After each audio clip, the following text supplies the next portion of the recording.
now that we have all the tools, have everything we need, we're gonna start recording and importing audio samples and getting some field recordings. We went outside and we brought the Zoom H6 video recorder, and we got some samples of traffic on the street, and also it's a really windy day, so it also picked up some sounds of wind. So let's listen to that here.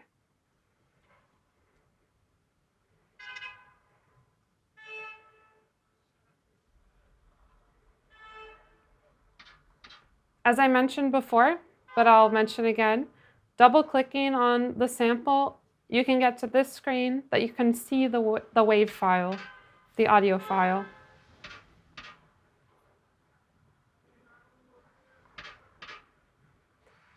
If we want to fast forward or go backwards, you see this little icon that appears. It looks like a volume or sound symbol.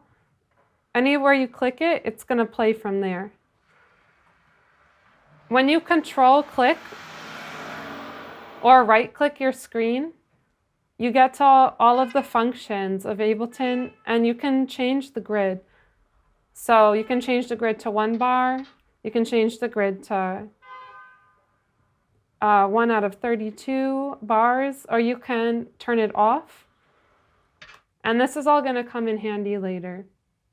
What's more important is how do we start this project and how do we get all of our audio files into this project for us to start editing. Really, before starting any project is knowing what BPM we're going to start with. Since we're not focusing on producing a track today, I'm just going to keep it at 120. But if you want to start with a different BPM, you can click on it and change. Type in the number you want and click enter. Whether it's 100 or 80 or 75, I'll keep it at 120 for now.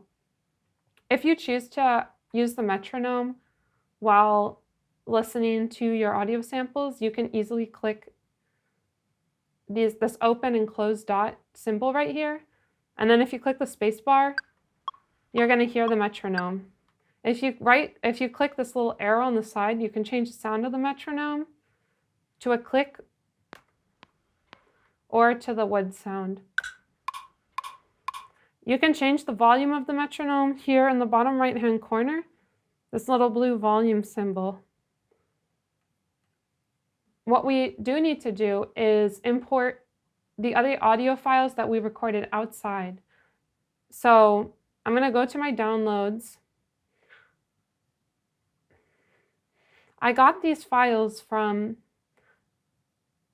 off of the SD card on the Zoom recorder. I went through and I listened to a few that sounded good. So now they're in my downloads. So all that I need to do is drag and drop these files into my Ableton project.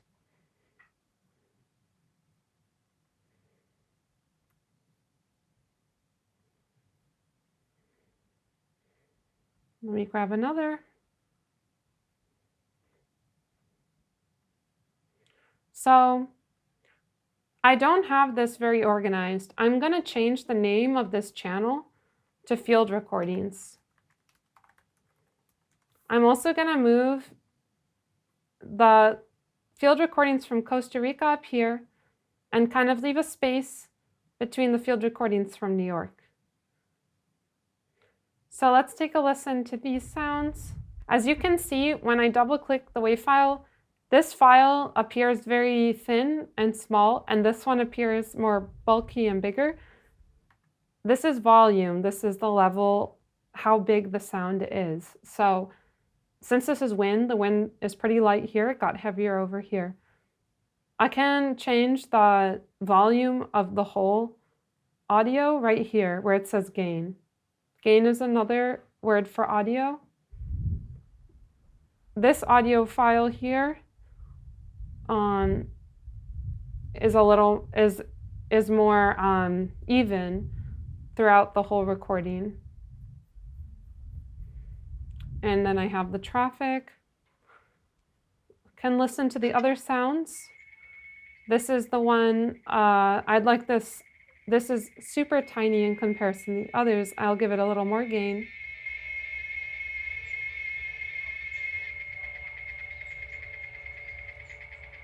And these are the cicada sounds. I also have a waterfall.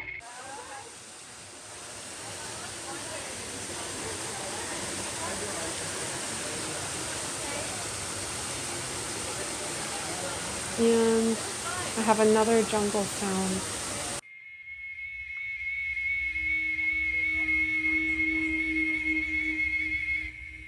So I just did a basic listen through and adjustment of volume for all of these samples. These are samples that I've recorded from external devices, which are my cell phone and the Zoom H6 recorder, and then I imported into Ableton. We also have the option of importing to the other screen, the session view. You can choose to start your project and work on your entire project on session view instead of going back and forth. Depending on what DAW you use, that might be your preference. And in that case, you can either drag it right from this screen just by dragging it right here, or from your downloads. For now, we're going to delete the MIDI channel because we're not working with MIDI at this moment, and we can easily add or delete channels by right-clicking Insert Audio Track. Whenever you open up, you right-click, automatically Ableton gives you a key command next to the function. So to insert an audio track, you can also click Command-T. And to insert a MIDI track, you could click Shift-Command-T. And then to delete it, you can click Delete. Or you can right-click Delete. So you have a few options. Another way to add would be Create Insert Audio Track. So you have 3 ways. The next thing we're going to do is we're going to record some sounds indoors using a mic. So I've hooked up an interface, an audio interface. This is a 2-channel one, and I'm only going to use 1 channel because I'm only going to use 1 microphone. So I've hooked up the Shure SM58, and in order to set up for recording, we're only going to need 1 channel. We'll click the record button down below. I'm going to check my audio preferences to make sure that the input is going through the audio interface. And we are using the Scarlett 2i2. So that's right here. It's already set up. So if for some reason you're not getting signal when you hook up your mic to the interface and clicking the record button to turn on the channel, then it could mean that you need to change your input. So you can see as I'm talking into the mic, I'm already getting a signal here. This is exactly what I want. I want to see this moving. It seems kind of low, so I'm going to raise the volume on channel 1 on my interface. And as I raise the volume, then also the level here raises. If I go super high, it's going to turn red.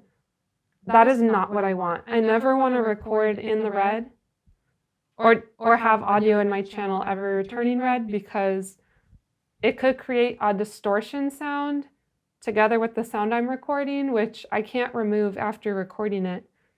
It's much better to record at a lower volume when in doubt, because you can easily gain volume on whatever you've recorded afterwards. But it's kind of hard to take away distortion sound, or almost impossible if it sounds too loud. One more thing to go over is when we're working in this view, we can either choose to loop or not loop the samples. Right now, I double click.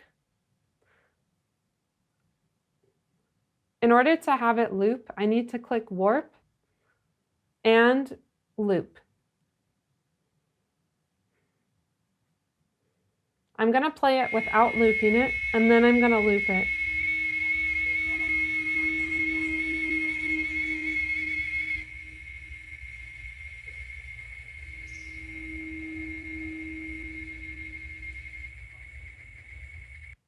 So the sample stopped because it's not looped.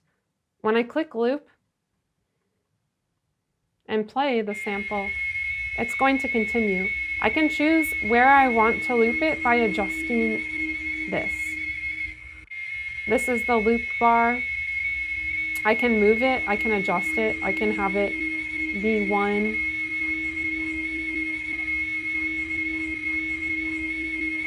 We're going to be getting more into that in the next lesson. But for now, we're going to be recording audio with the mic, and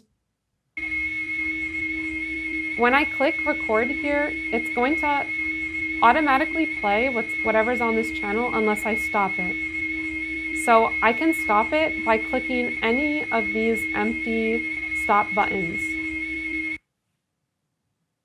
So if I click play on any of these samples, they're going to play unless I manually stop them. I can also choose by right-clicking to remove stop buttons. So when we get into designing the track better after, we'll talk more about that. For now, I'm gonna record a few samples here.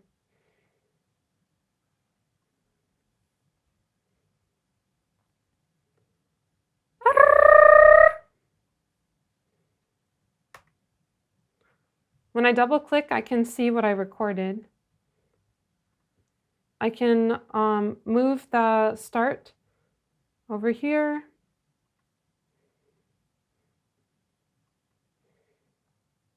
We'll edit this later. For now, I'll just record a few more random sounds.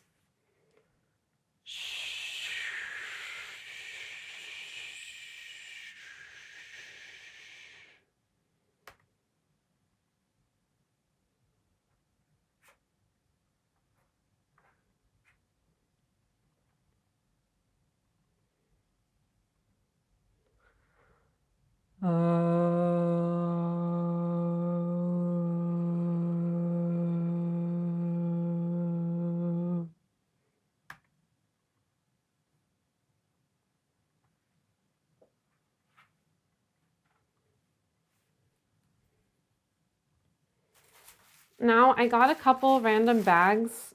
I'm gonna just make some sounds with the bags.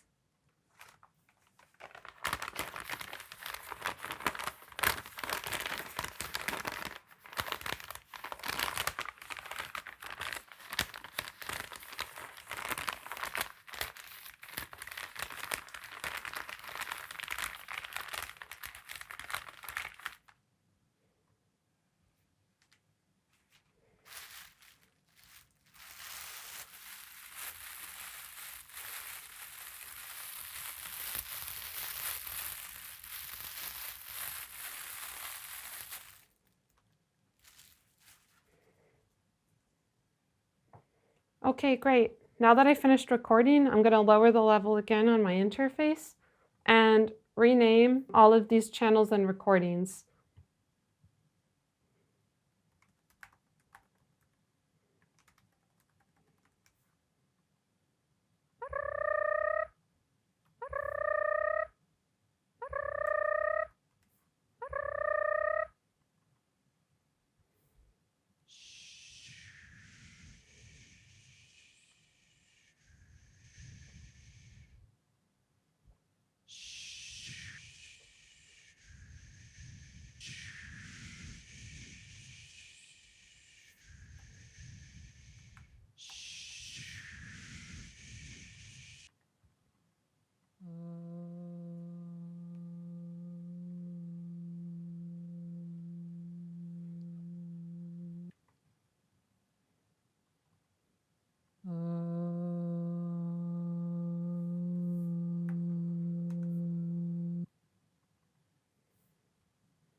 Okay, awesome. So we've recorded some sounds indoors. We went outside and we recorded sounds on the street today. And also, I recently recorded some on my phone in Costa Rica. So we have all of these audio sounds to work with.